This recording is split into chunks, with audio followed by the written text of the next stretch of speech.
നമസ്കാരം, ഞാൻ മനോജ് നെടിയാക്കൽ. റബ്ബറിന് വീണ്ടും ഡിമാൻഡ് വർദ്ധിക്കുന്നു കേരളത്തിൽ. കാലവർഷം ചതിക്കുമോ ആശങ്ക, വെളിച്ചെണ്ണ വിലയിൽ വർധനവ്. കാലവർഷം ചതിക്കുമോ എന്ന ആശങ്കയിലാണ് കാർഷിക മേഖല. ജൂലൈയിൽ മഴയുടെ അളവിൽ കുറവ് സംഭവിക്കുമെന്ന കാലാവസ്ഥാ വിഭാഗത്തിൻ്റെ വിലയിരുത്തൽ കേരളത്തിലെ കർഷകർക്ക് കനത്ത പ്രഹരമാകും. രാജ്യവ്യാപകമായി മഴയുടെ അളവ് പതിവിലും ചുരുങ്ങും. എൽ നിനോ കാലാവസ്ഥാ പ്രതിഭാസം മൂലം മൺസൂൺ ദീർഘകാല ശരാശരിയുടെ 94% കുറയുമെന്നാണ് സൂചന. കേരളത്തെ സംബന്ധിച്ച് കുരുമുളക്, റബ്ബർ, കാപ്പി, ഏലം തുടങ്ങിയ പ്രധാന നാണ്യവിളകളുടെ വളർച്ചയെ കാലാവസ്ഥാ മാറ്റം പിടിച്ചുലയ്ക്കാം. മഴയുടെ അളവ് ചുരുങ്ങിയാൽ അടുത്ത സീസണിൽ സുഗന്ധവ്യഞ്ജനങ്ങളുടെ ഉൽപ്പാദനത്തിൽ ഇടിവിനുള്ള സാധ്യത തള്ളിക്കളയാനാവില്ല. മണ്ണിലെ ഈർപ്പം കുറയാൻ ഇടയുള്ളതിനാൽ മഴയെ ആശ്രയിക്കുന്ന കൃഷിയിടങ്ങളിൽ ജലസംരക്ഷണ നടപടികൾക്ക് കർഷകർ പ്രാധാന്യം നൽകിയാൽ മാത്രമേ പ്രതിസന്ധി മറികടക്കാനാവൂ.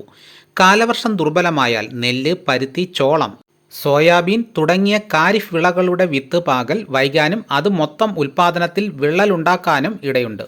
ചുരുക്കി പറഞ്ഞാൽ ചരക്ക് ക്ഷാമം വിലക്കയറ്റത്തിന് ഇടയാക്കാം. തമിഴ്നാട്ടിൽ നാളികേര ഉൽപ്പന്ന വിലയിൽ വർധനവ്. മാസാരംഭമായതിനാൽ വെളിച്ചെണ്ണയ്ക്ക് ആവശ്യം വർദ്ധിക്കുമെന്ന കണക്കുകൂട്ടലിൽ ബഹുരാഷ്ട്ര കമ്പനികളും ചില അർദ്ധ സർക്കാർ സ്ഥാപനങ്ങളും കൊപ്രയിലും പച്ചത്തേങ്ങയിലും താൽപ്പര്യം കാണിച്ചതായി വിപണി വൃത്തങ്ങൾ. കാലവർഷമായതിനാൽ കേരളത്തിൽ നാളികേര വിളവെടുപ്പ് മന്ദഗതിയിൽ നീങ്ങുന്നതിനാൽ വൻതോതിൽ ചരക്ക് സംഭരിക്കുന്ന മില്ലുകാർക്ക് ആവശ്യാനുസരണം ലഭിക്കില്ല. കാങ്കയത്ത് വെളിച്ചെണ്ണ വില കിൻഡലിന് 325 രൂപയും കൊപ്രയ്ക്ക് 200 രൂപയും ഉയർന്നു. അതേസമയം തുടർച്ചയായ മൂന്നാം വാരവും കൊച്ചി വിപണി സ്റ്റഡി നിലവാരത്തിലാണ്.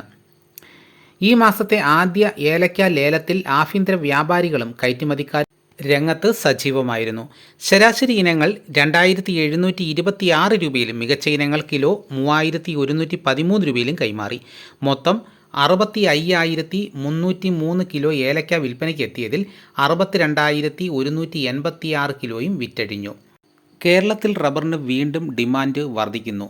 ഇന്ന് കോട്ടയം, കൊച്ചി മാർക്കറ്റിൽ വില വർധനവ് രേഖപ്പെടുത്തി.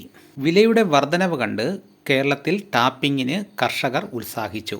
വിദേശത്തും ഇന്നലെ റബ്ബർ വില വർദ്ധിച്ചതിൻ്റെ ചുവട് പിടിച്ചാണ് കേരളത്തിലും ഇന്ന് വില വർദ്ധിച്ചിരിക്കുന്നത്. വരും ദിവസങ്ങളിൽ വിപണിയിലോട്ട് റബ്ബർ കൂടുതൽ എത്താനാണ് സാധ്യത.